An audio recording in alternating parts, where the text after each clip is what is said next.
We're catching up on Raise the Dead, and I was just trying to recollect when I last did an interview on Raise the Dead, and it's been a while. You've been working hard on this game for quite some time now.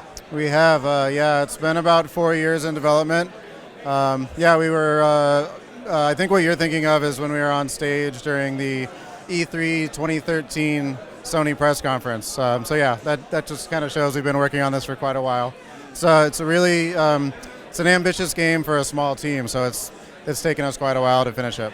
Yeah. But it is the original concept that you're still working on. It hasn't changed that much, or has there been major changes since? There have not been major changes. We've definitely evolved things, but no major changes. We've stayed the course. Yeah. So, if you will, for those who didn't watch that interview back then, what kind of game is Raise the Dead? Sure. So Raise the Dead is a story-driven action-adventure game where you play as the main character, Ray. Ray has the ability to influence and direct other characters, okay? It's similar controls to like a Pikmin or an Overlord type game.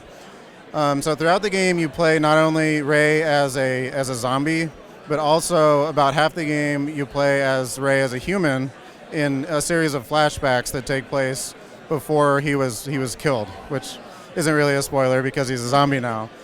So both in the present and in the past, Ray sort of uses the power of mind control to use other, both humans and zombies, to do different things like combat, solving different puzzles, that kind of thing. So he always had that power to control others around him. He did. A big part of the game is very heavily story driven, and a big part of the game is coming to understand like what that power is, how he got it. You know, and then like just everything that happened in his life when he was alive up until the moment that he was killed. What this strange bulb is on his head. There's all kinds of things that you learn over the course of playing the game. So yeah.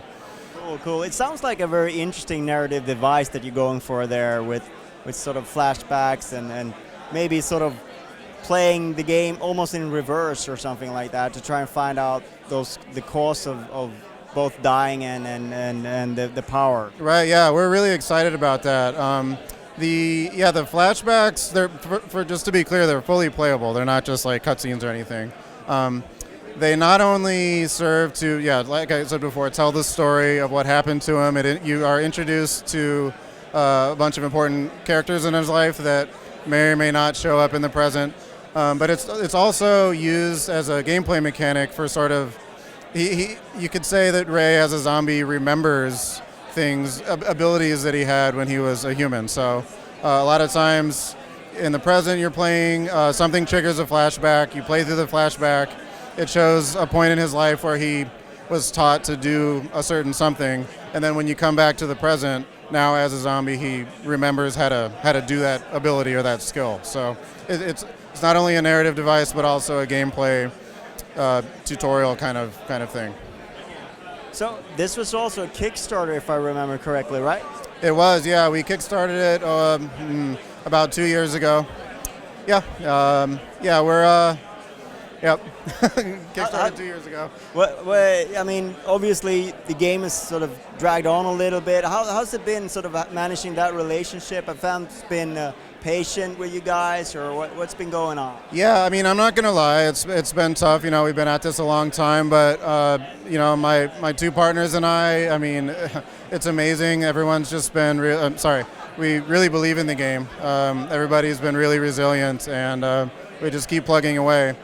In particular, our wives, who have been primarily kind of like keeping us fed while we're working on it, they've been amazing too. So everyone has just been really driven and supportive, and it's just kept us going. And now that we're finally getting closer to the end, it's, you know, there's little milestones along the way that really kind of help prop you up and keep you motivated. So you also teamed up with Adult Swim for as a publisher. Yeah, yeah. So in the maybe third quarter of last year, we signed with Adult Swim.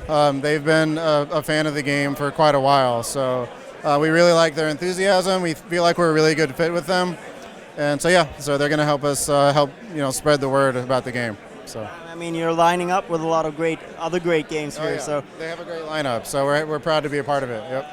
So we mentioned at the beginning PlayStation 4. What platforms are you targeting now?